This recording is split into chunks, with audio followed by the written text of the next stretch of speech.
Welcome to Tenor Tech, where I solve the problems you didn't even know you had.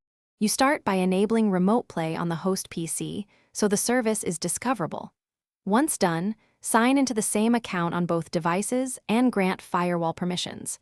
Make sure the host uses wired Ethernet or a strong 5 GHz Wi-Fi connection to reduce latency. Next, set the host's power settings to never sleep and confirm GPU drivers are current. This prevents interruptions. Finally, keep the client device and host on the same LAN for the smoothest first connection. You now pair the client to the host, entering the PIN if prompted, and confirm the connection in the host's remote play menu. Once paired, adjust resolution and FPS to match the client display. Higher values increase bandwidth, so set a target bitrate that your network can sustain.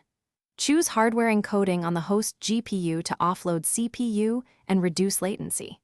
Make sure controller bindings and audio output are correct. Run a short test stream and lower quality if you notice frame drops. You're ready to start the session. Launch the game on the host and join from the client, using full screen for best performance. If you encounter latency, reduce the stream bitrate or resolution, switch encoders between NVENC/QuickSync/AMD, and try disabling VSync on the host. For connectivity problems, restart the remote play service on both devices and verify firewall rules and audio device assignments. If you see a black screen or no sound, reboot the host, reauthorize the app. Thanks for watching. Subscribe to keep your life in tune.